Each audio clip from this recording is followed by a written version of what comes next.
So, hello everybody, welcome back to our YouTube channel, The Creative Minds Academy. तो आज की ये जो वीडियो है इसके अंदर से हम लोग एक न्यू चैप्टर की शुरुआत करने वाले हैं जिसका नाम है प्लांट किंगडम। ठीक है, क्लास 11th का चैप्टर नंबर 3 है प्लांट किंगडम। उसकी शुरुआत हम लोग आज की इस वीडियो लेक्चर से करने वाले हैं। ठीक है, अभी तक हमने क्लास 11th के दो चैप्टर्स को कवर किए। ठीक है, दो चैप्टर्स कौन कौन से हमने कवर किए? Living world, just a minute, yes, living world हमने कवर किया और हमने कवर किया बायोलॉजिकल क्लासिफिकेशन। ठीक है, अब हम लोग सेम ही यूनिट के अंदर चैप्टर नंबर 3 को करने वाले हैं जिसका नाम है प्लांटिंग। ठीक है, इसके अंदर हम लोग ना डिटेल में बात करेंगे किंगडम प्लांटिंग। ठीक है, किंगडम प्लांटिंग की हम लोग इस पर्टिकुलर चैप्टर में डिटेल में बात करेंगे। बायोलॉजिकल क्लासिफिकेशन में हमने क्या किया था, बेसिकली एक ओवरव्यू लिया था। ठीक है, इस चैप्टर में हम लोग प्लांट किंगडम को डिटेल में डिस्कस करेंगे। ठीक है, प्लांट किंगडम की जो डिफरेंट कैटेगरीज हैं, ठीक है, algae, bryophyte, pteridophyte, gymnosperm, angiosperm, सबको हम लोग डिटेल में डिस्कस करेंगे। ठीक है, क्या एप्लीकेशन होती है वो सारी बातें हम लोग बेसिकली इस चैप्टर के अंदर करेंगे। ठीक है, और आज की ये जो वीडियो है, this is the part 1 of this particular chapter plant king. ठीक है, जो नोट्स आएंगे वो आप हमारे टेलीग्राम चैनल जो कि द क्रिएटिव माइंड्स एकेडमी के नाम से, वहां से जाके आप नोट्स को डाउनलोड कर सकते हो। ठीक है, तो चलो बिना किसी देरी के स्टार्ट कर लेते हैं। और ये जो वीडियो लेक्चर्स है ये आपके बोर्ड एग्जाम्स के लिए, 11th बोर्ड एग्जाम्स के लिए, नीट यूजी, आईसर, या फिर अगर आप आईसीएआर के कॉम्पिटिटिव एग्जाम भी देंगे, ठीक है, तो उनके लिए भी ये वीडियो जो है वो यूजफुल रहेगी। ठीक है, तो चलिए बिना किसी देरी के स्टार्ट कर लेते हैं। सबसे पहले we are going to talk about introduction. ठीक है, बेसिक ओवरव्यू की हम लोग बात करेंगे सबसे पहले। ठीक है, लास्ट जो चैप्टर था हमने उसमें पढ़ा था, विटेकर ने 5 किंगडम क्लासिफिकेशन सिस्टम दिया था। आर एच विटेकर ने कब दिया था? 1969 के अंदर दिया था। 1969 के अंदर विटेकर ने 5 किंगडम क्लासिफिकेशन दिया था जिसके अंदर मोनेरा, प्रोटिस्टा, फंजाई, एनिमेलिया और प्लांटे किंगडम। ठीक है, किंगडम प्लांटे को पॉपुलरली प्लांट किंगडम भी बोला जाता है। ठीक है, and there have been many changes in the plant kingdom. अब जब ये प्लांट किंगडम बनाया गया था, ठीक है, जब ये किंगडम प्लांटे बनाया गया था ना, तो उस पर्टिकुलर टाइम पीरियड पे बहुत सारे ऑर्गेनिजम्स को, क्योंकि क्या है ना, क्लासिफिकेशन का बेसिस जो होता है वो चेंज होता है विद टाइम। जो क्लासिफिकेशन का बेसिस है, ठीक है, जो बेसिस ऑफ क्लासिफिकेशन होता है, इट अंडरगोज मेनी चेंजेस। ठीक है, उसमें विद टाइम बहुत सारे चेंजेस आते हैं। ठीक है, natural system, artificial system, phylogenetic system, उन सब की हम लोग बात करेंगे। तो बेसिकली प्लांट किंगडम शायद जैसा तब बनाया गया था ना, अब वैसा नहीं है। ठीक है, कुछ ऑर्गेनिजम्स ऐड हुए, कुछ ऑर्गेनिजम्स रिमूव हुए। ठीक है, जो रिमूव है उनको डिफरेंट कैटेगरीज में डाला गया। ठीक है, जिनको प्लांट किंगडम के अंदर ऐड किया गया उनको किसी पर्टिकुलर रीजन की वजह से किया गया। सो बेसिकली काफी सारे चेंजेस जो है वो प्लांट किंगडम के अंदर हुए। ठीक है, जैसे fungi and members of Monera and Protista having cell walls have now been excluded from plantae. Now this is important. ठीक है, क्या बोला हुआ है? Fungi and members of Monera and protista. Monera and protista अब अलग अलग किंगडम है, फंजाई भी अलग किंगडम है। अब इनके पास में सेल वॉल होती है। ठीक है, इनके जो ऑर्गेनिजम्स होते हैं इन किंगडम्स के, उनके पास में सेल वॉल होती है। शायद इसलिए इन्हें पहले किंगडम प्लांटे में डाला गया था, but now they have been excluded from this kingdom, यानी कि अभी प्लांट किंगडम के अंदर नहीं। ठीक है, दो earlier classifications place them in the same kingdom, मैंने यही बताया आपको। सो द साइनोबैक्टीरिया, साइनोबैक्टीरिया क्या होता है? This is blue green algae. ठीक है, साइनोबैक्टीरिया जो है ब्लू ग्रीन एल्गी होता है। ठीक है, तो क्या लगता था लोगों की कि ये क्या है? बेसिकली एल्गी है, but this is not algae any. ठीक है, इसको जो है बेसिकली प्लांट किंगडम के अंदर ही स्टडी किया जाता है। ठीक है, प्लांट किंगडम के अंदर इसको स्टडी किया जाता है। ठीक है, अभी हम लोग पढ़ेंगे रोडोफाइसी, फियोफाइसी, ठीक है, क्लोरोफाइसी। ठीक है, similar is blue green algae also. ठीक है, okay. So basically kingdom Plantae, ठीक है, किंगडम प्लांटे की अगर बात की जाए, it includes algae, bryophyte, pteridophytes, gymnosperms and angiosperms. ठीक है, ठीक है, अब देखो जब एल्गी की हम लोग क्लासेस की बात करेंगे, एल्गल क्लासेस की हम लोग बात करेंगे ना, तो तब हम लोग ये ब्लू ग्रीन एल्गी को भी पढ़ेंगे। ठीक है, इसके बारे में वैसे हम लोग ऑलरेडी बात कर चुके हैं। ठीक है, तो हम लोग एक सेपरेट वीडियो भी इसके ऊपर, एक छोटी सी वीडियो भी इसके ऊपर लेके आ सकते हैं, है ना। चलो, किंगडम प्लांटे में क्या क्या होते हैं? Algae, bryophytes, pteridophytes, gymnosperm and angiosperm. यानी कि किंगडम प्लांटे के अंदर 5 major groups algae, bryophyte, pteridophyte, gymnosperms and angiosperms ये इंक्लूड होते हैं। ठीक है, now classification within angiosperms. अब एंजियोस्पर्म्स क्या होते हैं? Angiosperms are flowering plants. Angiosperms क्या होते हैं? They are flowering plants. ठीक है, अब जो ये फ्लावरिंग प्लांट्स यानी कि एंजियोस्पर्म्स होते हैं, इनके अंदर भी क्लासिफिकेशन होती है। ठीक है, तो वो किस तरीके से होती है या वो किस बेसिस पे होती है, वो हम लोग अभी स्टडी करने वाले हैं। ठीक है, the earliest system of classification used only gross superficial morphological characters. यानी कि जो अर्लीस्ट क्लासिफिकेशन सिस्टम थे, जो अर्लीस्ट क्लासिफिकेशन की गई, सबसे पहले शायद जब जो क्लासिफिकेशन की गई, उसमें ना gross superficial morphological characters considered किए गए। ठीक है, मॉर्फोलॉजिकल कैरेक्टर्स कंसीडर किए गए, such as habit, colour, number and shape of leaves. ठीक है, यानी कि मॉर्फोलॉजिकल कैरेक्टरिस्टिक्स के बेसिस पे क्या कर दिया गया? क्लासिफाई कर दिया गया। ठीक है, they were based mainly on vegetative characters. अब ये इंपॉर्टेंट है, यानी कि ये जो प्रिमिटिव क्लासिफिकेशन थी, इसमें वेजिटेटिव कैरेक्टर्स को कंसीडर किया गया, ग्रॉस सुपरफिशियल मॉर्फोलॉजिकल कैरेक्टर्स को कंसीडर किया गया। ठीक है, वेजिटेटिव कैरेक्टर्स या फिर और ऑन द एंड्रीशियम स्ट्रक्चर, यानी कि एंड्रीशियम का स्ट्रक्चर कैसे। ठीक है, एंड्रीशियम क्या होता है? Basically androecium is male reproductive organ, है ना? ओके, ठीक है। This system was given by Linnaeus. अब ये सिस्टम दिया किसने था? ये सिस्टम जो दिया गया था वो लिनेयस ने दिया। ठीक है, जहां पे basically gross morphological superficial characters या वेजिटेटिव कैरेक्टर्स या एंड्रीशियम स्ट्रक्चर यूज हो रहा था, वो सिस्टम लिनेयस ने दिया था। यानी लिनेयस ने अपना जो क्लासिफिकेशन सिस्टम था, क्लासिफिकेशन सिस्टम, उसके अंदर इन पर्टिकुलर बेसिस पे क्लासिफिकेशन किया। ठीक है, सच सिस्टम्स वर आर्टिफिशियल, यानी कि लिनेयस ने कौन सा सिस्टम दिया था? Artificial system of classification Linnaeus ने दिया। ठीक है, कैर्लस लिनेयस ने। They separated the closely related species since they were based on a few characteristics. ठीक है, अभी जो आर्टिफिशियल सिस्टम ऑफ क्लासिफिकेशन थे, इन्होंने क्लोजली रिलेटेड स्पीशीज को भी क्या कर दिया? अलग कर दिया या सेपरेट कर दिया। क्यों? क्योंकि ये तो सिर्फ कुछ कैरेक्टरिस्टिक्स के बेसिस पे बनाई गई थी। ठीक है, तो यहाँ पे क्या हुआ? शायद जिनका एंडीशियम स्ट्रक्चर मैच नहीं कर रहा था या सिमिलर नहीं था, या वेजिटेटिव कैरेक्टर सिमिलर नहीं थे, चाहे फिर वो क्लोजली रिलेटेड भी थे, उनको सेपरेट कर दिया। क्यों? क्योंकि यहाँ पे लिमिटेड नंबर ऑफ कैरेक्टर्स को कंसीडर किया गया और सिर्फ मॉर्फोलॉजी यहाँ पे देखी जाती थी। ठीक है, सिर्फ एक्सटर्नल कैरेक्टर्स जो है वो कहीं ना कहीं देखे जाते। ठीक है, ऑल्सो द आर्टिफ, अच्छा इसको अंडरलाइन कर देते हैं। ठीक है, इसके अलावा क्या लिमिटेशन थी? They give equal weightage to vegetative and sexual characteristics. ठीक है, यानी कि जो वेजिटेटिव कैरेक्टरिस्टिक्स है और सेक्सुअल कैरेक्टरिस्टिक्स, ठीक है, यानी कि शायद जो रिप्रोडक्टिव स्ट्रक्चर्स वाले कैरेक्टरिस्टिक्स हैं, ठीक है, रिप्रोडक्शन रिलेटेड एस्पेक्ट्स हैं या जो वेजिटेटिव एस्पेक्ट्स हैं, उनको क्या किया गया? बेसिकली इक्वल वेटेज दी गई। अब ये पॉसिबल ही नहीं है। क्यों पॉसिबल नहीं है? क्योंकि जो वेजिटेटिव कैरेक्टर्स होते हैं, they are more easily affected by the environment. जो वेजिटेटिव कैरेक्टर्स हैं वो एनवायरमेंट की वजह से बहुत जल्दी और बहुत इजीली इफेक्ट हो सकते हैं, वेयर जो सेक्सुअल कैरेक्टरिस्टिक्स है वो इतनी जल्दी एनवायरमेंट के थ्रू इम्पैक्ट नहीं होते। ठीक है, उनके ऊपर इतना ज्यादा असर नहीं होता। ठीक है, तो बेसिकली इक्वल वेटेज दे देना वो गलत। ठीक है, वो बेसिकली एक तरीके की लिमिटेशन। ठीक है, अब इन लिमिटेशंस को दूर करने के लिए एक और मेथड आया। ठीक है, एक और क्लासिफिकेशन सिस्टम आया जिसका नाम क्या था? जस्ट अ मिनट, यस, जिसका नाम था नेचुरल क्लासिफिकेशन सिस्टम। अब ये जो नेचुरल क्लासिफिकेशन सिस्टम था, it was based on natural affinities among the organisms. ठीक है, and consider not only the external feature but also internal features like ultra structure, anatomy, embryology and phytochemistry. ठीक है, such a classification system was given by Bentham and Hooker, very important. ठीक है, देखो ये जो natural classification system है, पूछा जाता है नेचुरल क्लासिफिकेशन सिस्टम किसने दिया? ये दिया बेंथम एंड हुकर ने। ठीक है, बेंथम एंड हुकर ने ये नेचुरल क्लासिफिकेशन सिस्टम दिया।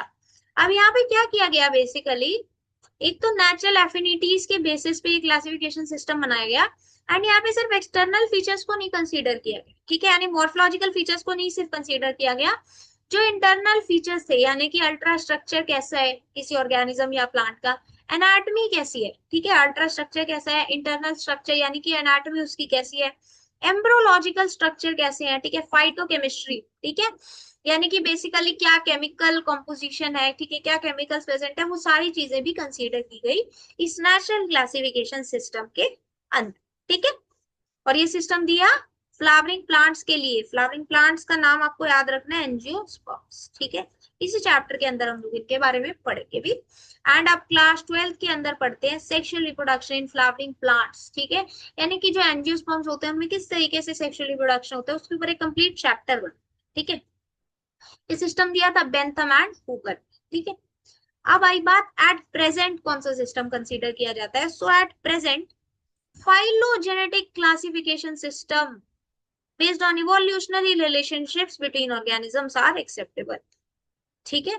फाइलोजेनेटिक का मतलब होता है यानी कि इवोल्यूशनरी रिलेशनशिप्स कंसीडर किए जाते हैं। इवोल्यूशनरी रिलेशनशिप्स का क्या मतलब है, यानी कि जो एग्जिस्टिंग ऑर्गेनिजम्स है, ठीक है, जो एग्जिस्टिंग ऑर्गेनिजम्स है उनका प्रिमिटिव ऑर्गेनिजम्स के साथ में क्या रिलेशन रहा, ठीक है। फाइलोजेनेटिक रिलेशनशिप, इवोल्यूशनरी रिलेशनशिप, यानी कि किस तरीके से ऑर्गेनिजम्स इवॉल्व, ठीक है, उनके बीच में इवोल्यूशनरी क्या रिलेशनशिप है, उसको जब कंसीडर किया जाता है तो उसको फाइलोजेनेटिक क्लासिफिकेशन सिस्टम का नाम दिया जाता है, ठीक है। उसको किसका नाम दिया जाता है, उसको फाइलोजेनेटिक क्लासिफिकेशन सिस्टम का नाम दिया जाता है, ठीक है। This assumes that organism belong to the same taxa have a common ancestor. अब ये क्या बिलीव करते हैं, देखो इवोल्यूशनरी रिलेशनशिप्स की अगर बात हो रही है दैट मीन्स वहां पे कॉमन एंसेस्ट्री होगी, ठीक है। कॉमन एंसेस्टर होगा ही होगा ना, तभी तो माना जाता है कि इस कॉमन एंसेस्टर से ही क्या हुआ, बाकी सारे ऑर्गेनिज्म जो है वो क्या हुए, इवॉल्व, ठीक है। तो बेसिकली ये जो इवोल्यूशनरी रिलेशनशिप्स है ये कंसीडर करते हैं कि जितने भी ऑर्गेनिज्म एक पर्टिकुलर सेम टैक्सा से बिलोंग करते हैं उनका कोई ना कोई कॉमन एंसेस्टर होगा ही हो, ठीक है। ऐसी एजम्पशन इस फाइलोजेनेटिक क्लासिफिकेशन सिस्टम के अंदर होती है, ठीक है।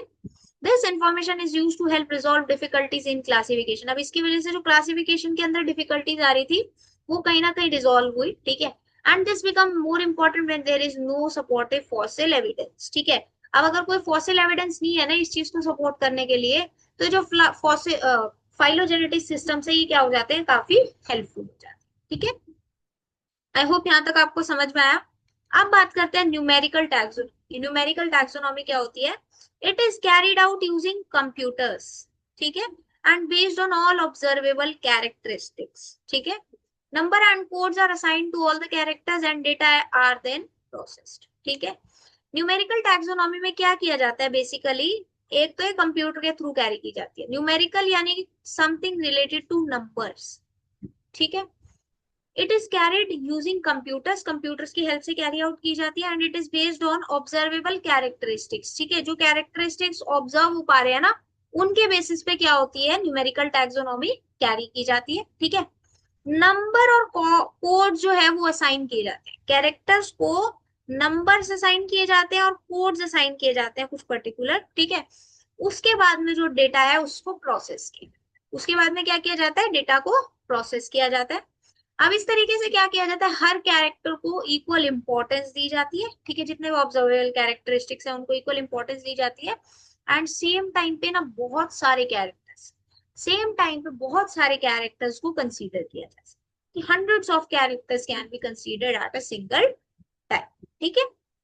तो ये होती है न्यूमेरिकल टाइप्स, ठीक है। आई होप यहाँ तक आपको समझ में आया।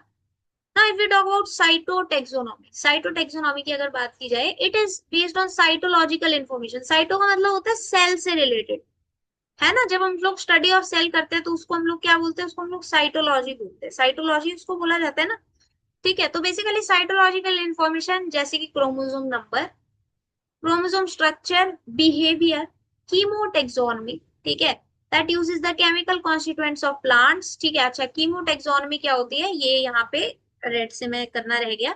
साइटोटेक्सोनॉमी है जो सेल के स्ट्रक्चर के ऊपर या सेल रिलेटेड इंफॉर्मेशन को कर रही है। कीमोटेक्सोनमी जो है, ठीक है, कीमोटेक्सोनमी क्या करती है, केमिकल कॉन्स्टिट्यूएंट जो होते हैं प्लांट्स के उनको कंसीडर करती है, क्या करने के लिए, बेसिकली क्लासिफिकेशन सिस्टम्स को बेसिकली या क्लासिफिकेशन करने के लिए, ठीक है। आई होप यहाँ तक आपको समझ में आया। तो ये हमने बात की कि किस तरीके से बेसिकली एंजियोस्पर्म्स के अंदर क्लासिफिकेशन की जा रही है और इंट्रोडक्शन की बात कर, ठीक है। अब हम लोग स्टार्ट करेंगे एल्गी से, ठीक है। मैंने बताया किंगडम प्लांटे के अंदर हमें एल्गी पढ़ना है, ब्रायोफाइट्स पढ़ना है, टेरिडोफाइट्स पढ़ना है, जिम्नोस्पर्म्स पढ़ना है और एंजियोस्पर्म्स, ठीक है। सबसे पहले हम लोग एल्गी को पढ़ेंगे, ठीक है। उसके बाद में फिर हम लोग किसके पढ़ेंगे, ब्रायोफाइट्स, टेरिडोफाइट्स, जिम्नोस्पर्म्स और एंजियोस्पर्म्स, ठीक है।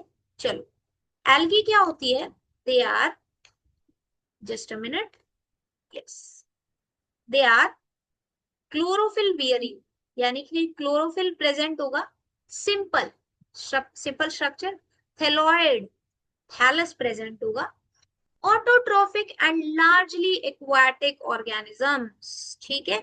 यानी कि क्लोरोफिल होगा, they are simple thalloid structure, ठीक है। ऑटोट्रॉफिक, ऑटोट्रॉफिक का क्या मतलब है, मेक देयर ओन फूड, अपना खाना ये खुद से बनाते हैं, ठीक है। एंड लार्जली एक्वाटिक, ठीक है, एक्वाटिक एनवायरमेंट्स के अंदर प्रेजेंट होते हैं।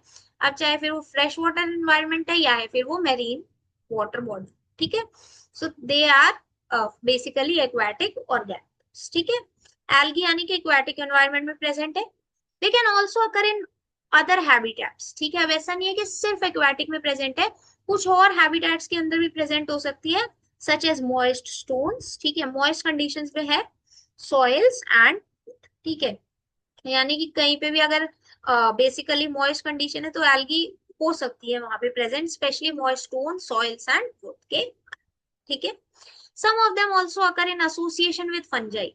अब जब भी एल्गी फंजाई के साथ में प्रेजेंट होगी, ठीक है, मैंने क्या बोला, जब भी एल्गी फंजाई के साथ में प्रेजेंट होगी, ठीक है, तो उसको, उस एसोसिएशन को लाइकन्स का नाम दिया जाता है, उस एसोसिएशन को लाइकन्स का नाम दिया जाता है, ठीक है। एंड एनिमल्स के साथ जब एसोसिएशन में होगी, ठीक है, उसका एक एग्जांपल दिया हुआ है, सच है स्लोथ, ठीक है, उसका एग्जांपल क्या दिया हुआ है, स्लोथ बियर, ठीक है। स्लोथ बियर के ऊपर भी कई बार क्या होती है, एल्गी जो है बेसिकली प्रेजेंट होती है, ठीक है। Now the form and size of algae is highly variable, ठीक है। फॉर्म और साइज जो है वो काफी उसके अंदर चेंजेस देखने को मिलते हैं डिफरेंट टाइप्स में, रेंजिंग फ्रॉम कोलोनियल फॉर्म्स, ठीक है। आप कोलोनियल का एग्जांपल आपको याद रखना है, कोलोनियल एल्गी का एग्जाम्पल होता है वॉलवॉक्स, ठीक है। आप देखो जितने भी यहाँ पे साइंटिफिक नेम्स होंगे ना, जब आप लिखते हैं तो उनको अंडरलाइन किया जाता है, ठीक है, हम लोग पढ़ चुके हैं वैसे ऑलरेडी। और क्योंकि यहाँ पे ये टाइप्ड है तो इसलिए यहाँ पे इसको इटैलिक्स में लिखो, ठीक है, इसको हमने इटैलिक्स में यहाँ पे लिखा, ठीक है। तो छोटे छोटे पॉइंट्स आपको याद है, ठीक है। एंड फिलामेंटस फॉर्म की अगर बात की जाए, सो फिलामेंटस फॉर्म का एग्जांपल होता है यूलोथ्रिक्स एंड स्पाइरोगाइट, ठीक है। कोलोनियल एल्गी का एग्जांपल वॉलवॉक्स, ठीक है। फिलामेंटस का यूलोथ्रिक्स एंड स्पाइरोगाइट, ठीक है। A few of the marine forms, अब मेराइन फॉर्म्स के एग्जांपल क्या दिए हुए हैं, केल्प्स, ठीक है। ये क्या करते हैं, these form massive plant bodies, ठीक है, ये क्या करते हैं, मैसिव प्लांट बॉडीज फॉर्म करते हैं, ठीक है।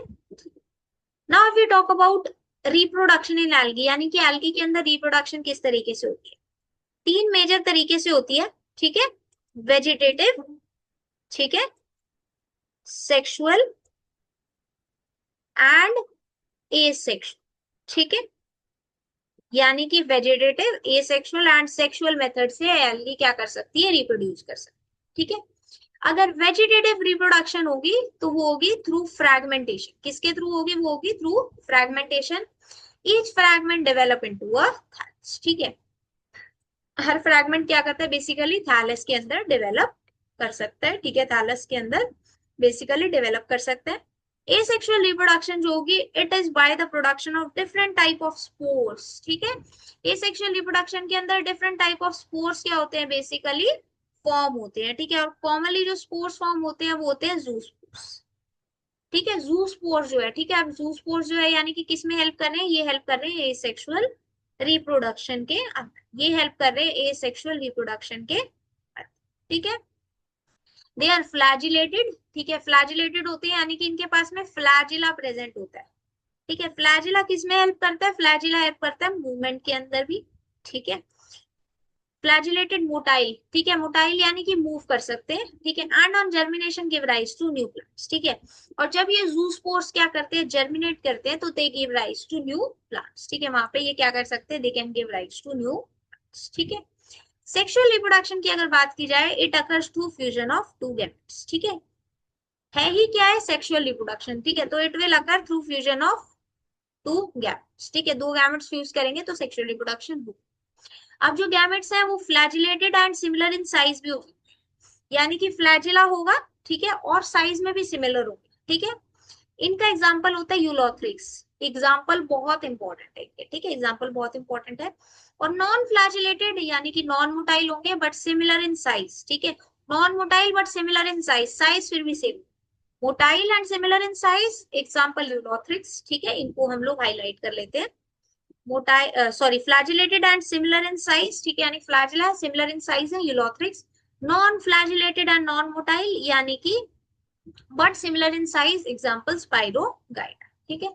सच रिप्रोडक्शन इज आइसोगैमस, ये जो रिप्रोडक्शन है ये क्या है, आइसोगैमस। क्यों? क्योंकि यहाँ पे जो साइज है वो क्या है, सिमिलर। आइसो का मतलब होता है सेम, ठीक है, आइसो का मतलब क्या होता है, सेम, ठीक है, और गैमस मतलब गैमेट्स की बात हो रही है, ठीक है। तो बेसिकली जब गैमेट्स सिमिलर इन साइज है, ठीक है, तो उनको हम लोग आइसोगैमस में बात करें। अब वो फ्लैजिलेटेड भी हो सकते हैं और वो नॉन फ्लैजिलेटेड और नॉन मोटाइल भी हो सकते हैं, ठीक है। Now fusion of two gametes dissimilar in size, ठीक है। अब जब फ्यूजन ऑफ टू गैमेट्स होगा which are dissimilar in size, यानी कि जिनका साइज डिफरेंट है, ठीक है। एग्जांपल क्या है, एग्जांपल है यूडोरिना, एग्जांपल क्या है, यूडोरिना, उसको टर्म किया जाता है एन आइसोगैमस, ठीक है। आइसोगैमस यानी सिमिलर इन साइज वाले जो गैमेट्स हैं वो फ्यूज कर रहे हैं।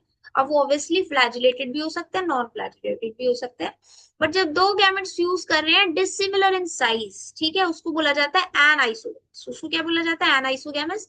और इसका एग्जांपल क्या है, इसका एग्जांपल है यूडोरिना, इसका एग्जांपल है यूडोरिना, ठीक है। एक होता है ऊगैमस, ठीक है, ऊगैमस का क्या मतलब है, fusion between one large non-motile female gamete and smaller motile male gamete, उसको बोला जाता है oogamous। एग्जांपल होता है वॉल्वोक्स एंड फ्यूकस। यानी कि जब फ्यूजन हो रहा है दो गैमेट्स के बीच में जिनमें से जो फीमेल गैमेट है, ठीक है, जो फीमेल गैमेट है वो नॉन मोटाइल यानी कि स्टैटिक है, ठीक है, नॉन मोटाइल यानी कि स्टैटिक है, ठीक है, और लार्जर इन साइज है, ठीक है, जो मेल फीमेल गैमेट है वो लार्जर इन साइज है और नॉन मोटाइल है। जो मेल गैमेट है वो स्मॉलर है और मोटाइल है, ठीक है, यानी कि वो मूवमेंट शो करता है, ठीक है, उसको टर्म किया जाता है ऊगैमस, उसको टर्म किया जाता है ऊगैमस। एग्जांपल होता है वॉल्वोक्स एंड फ्यूकस, ठीक है, वॉल्वोक्स और फ्यूकस के अंदर जो बेसिकली ऊगैमी है वो देखने को मिलता है, ठीक है। आई होप यहाँ तक आपको समझ में आया। Next if we talk about applications of algae, ठीक है, एल्गी की बेसिक एप्लीकेशंस की अगर हम लोग बात करें, ठीक है, उसके बाद में फिर हम लोग क्या पढ़ेंगे, बेसिकली क्लासेस पढ़ेंगे एल्गी, ठीक है। तो एल्गी काफी तरीके से यूजफुल होती है, ठीक है, algae are useful to a man in variety of ways, ठीक है। At least half of the total carbon dioxide fixation, the first point which comes is carbon dioxide fixation। Most of जो carbon dioxide fixation की जाती है वो algae के द्वारा की जाती है थ्रू फोटोसिंथेसिस, यानी carbon dioxide fixation through photosynthesis, मैं उसको पीएस से लिख रही हूँ, ठीक है। Carbon dioxide fixation through photosynthesis, most of the carbon dioxide fixation earth के ऊपर वो एल्गी के द्वारा कैरी आउट की करवाई जाती है, ठीक है। बीइंग फोटोसिंथेटिक, हमने ऊपर पढ़ा कि एल्गी क्या होती है बेसिकली, अच्छा फोटोसिंथेटिक होती है, ठीक है, they can make their own food, they are autotrophs also, ठीक है। They increase the level of dissolved oxygen in their immediate environment, ठीक है, क्योंकि फोटोसिंथेटिक होती है तो ये क्या करती है, जो लेवल ऑफ डिसॉल्व्ड ऑक्सीजन है अपने आसपास के एनवायरनमेंट में उसके लेवल को इंक्रीज कर देती है, ठीक है, जो लेवल ऑफ डिसॉल्व्ड ऑक्सीजन है उसको इंक्रीज करने का काम करती है, ठीक है।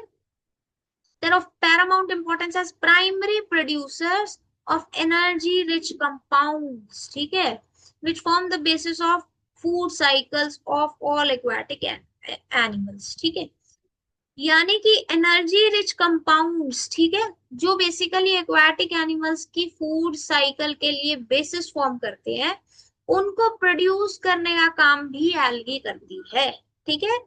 उन फूड्स को या उन पर्टिकुलर कंपाउंड्स को प्रोड्यूस करने का काम भी एल्गी करती है, ठीक है। Many species of porphyra, now this is important, okay, this is important, इनको आप फिर भी याद रख सकते हो, एग्जाम्पल्स याद रखने कई बार मुश्किल हो जाते हैं स्पेशली जब इतने सारे एग्जाम्पल हो, तो एग्जाम्पल्स के लिए आप क्या कर सकते हो, नोट्स बना सकते हो, ठीक है, आप स्टिकी नोट्स बना सकते हो और उनको अपने रूम में चिपका सकते हो, ठीक है। Many species of Porphyra, laminaria, and sargassum are among 70 species of marine algae used as food. ठीक है, अब जो लैमिनेरिया पोरफायरा और सार्गैसम होती है ना, ठीक है, दे आर अमंग 70 स्पीशीज, यानी कि अराउंड 70 स्पीशीज होती है मेराइन एल्गी की which are used as food, ठीक है, उनको खाने के लिए यूज किया जाता है, ठीक है, उनको कंज्यूम किया जाता है एज फूड, ठीक है। और इनमें से एग्जांपल क्या है, पोरफायरा, लैमिनेरिया एंड सार्गेस, ठीक है। Certain marine brown and red algae, ठीक है। अब मेरीन फॉर्म्स के अंदर ही, ठीक है, मेरीन फॉर्म्स के अंदर भी कुछ ब्राउन एल्गी, ठीक है। अब हम लोग आगे पढ़ेंगे ब्राउन एल्गी का नाम क्या होता है, ठीक है। ब्राउन एल्गी का नाम होता है फियोफाइसी, ठीक है। बेसिकली जो क्लास होती है ना ब्राउन एल्गी की, उसका नाम होता है फियोफाइसी। रेड एल्गी का नाम होता है पोडोफाइस, ठीक है। इनको हम लोग पढ़ेंगे, ठीक है, नेक्स्ट वीडियो के अंदर हम लोग पढ़ेंगे, ठीक है। तो जो कुछ मेराइन फॉर्म्स की ब्राउन और रेड एल्गी होती है, वो क्या करती हैं, दे फॉर्म्स और they produce large amount of hydrocolloid. अब हाइड्रोकोलॉइड क्या होते हैं, they are water holding substances, ठीक है। हाइड्रोकोलॉइड्स क्या होते हैं, they are water holding substances, ठीक है। ये क्या करती है, ऐसे कुछ सब्सटेंसेस को भी प्रोड्यूस करती है। एग्जांपल क्या है एल्गिन का, एल्गिन क्या होती है, एक ब्राउन एल्गी। एंड कैरागीन, कैरागीन क्या होती है, एक रेड एल्गी होती है, विच आर यूज्ड, ठीक है, इनको कमर्शियली यूज भी किया जाता है, ठीक है। नाउ अगार, वेरी, ठीक है, very very important. Agar one of the commercial products obtain from, ये ना अक्सर पूछा जाता है अगार कहाँ से ऑब्टेन किया गया, तो agar is obtain from gelidium and gracilaria, ठीक है। And it is used to grow microbes, ठीक है। And in preparation of ice creams and jellies, ठीक है, आइसक्रीम्स और जेलीज की प्रिपरेशन के लिए भी क्या किया जाता है, बेसिकली अगार यूज किया जाता है। और अगार किससे प्रोड्यूस हो रहा है, गैलिडियम एंड ग्रासिलेरिया से, ठीक है। आई होप यहाँ तक आपको समझ में आया। क्लोरेला, ठीक है, अब क्लोरेला भी एक टाइप की एल्गी है। It is a unicellular alga which is rich in protein, ठीक है। It is used as a food supplement even by space traveller, यानी कि स्पेस ट्रैवलर भी किस एल्गी को as a food supplement use कर रहे हैं, उसका नाम होता है क्लोरेला। और क्लोरेला क्या होती है, यूनिसेल्युलर एल्गी होती है, ठीक है। क्लोरेला क्या होती है, यूनिसेल्युलर एल्गी होती है, ठीक है। आई होप यहाँ तक आपको समझ में आया, ठीक है। तो अभी तक हमने क्या बात की, हमने बेसिक इंट्रोडक्शन की बात की, ठीक है, ओवरव्यू लिया। फिर हमने बात की क्लासिफिकेशन विद इन एंजियोस्पर्म्स किस तरीके से किया गया, जिसमें हमने आर्टिफिशियल सिस्टम को पढ़ा, नेचुरल क्लासिफिकेशन सिस्टम को पढ़ा, ठीक है। उसके बाद phylogenetic classification system, numerical taxonomy and कीमोटैक्सोनॉमी की हमने बात, ठीक है। एल्गी के अंदर हमने क्या पढ़ा, एल्गी का बेसिक इंट्रोडक्शन, रिप्रोडक्शन किस तरीके से होती है, एग्जांपल्स की बात कर ली, ठीक है। एंड उसके बाद में हमने एल्गी की एप्लीकेशंस की बात कर, ठीक है। नेक्स्ट जो वीडियो लेक्चर आएगा उसके अंदर हम लोग क्लासिफिकेशन ऑफ एल्गी की बात करेंगे, ठीक है।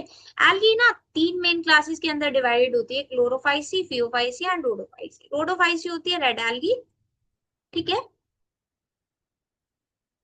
फियोफाइसी जो होती है दैट इज ब्राउन एल्गी, ठीक है। एंड क्लोरोफाइसी जो होती है दैट इज ग्रीन एल्गी, ठीक है, क्लोरोफाइसिस ग्रीन एल्गी। तो एक एक करके हम लोग नेक्स्ट वीडियो लेक्चर में सबको डिस्कस करेंगे, ठीक है। आई होप यहाँ तक आपको समझ में आया। अगर आपको फिर भी कोई डाउट है then please post your doubts in the comment section. Notes को आप लोग, इस पीडीएफ को आप लोग हमारे टेलीग्राम चैनल जो कि द क्रिएटिव माइंड्स एकेडमी के नाम से, वहां से जाके डाउनलोड कर सकते हैं। अगर आपको ये वीडियो लेक्चर अच्छा लगा हो then please like the video, do share it with your friends. And अगर आपने अभी तक हमारे यूट्यूब चैनल को नहीं सब्सक्राइब किया है then please do support us by subscribing to our channel. We will meet you with the next interesting video. Till then, keep learning.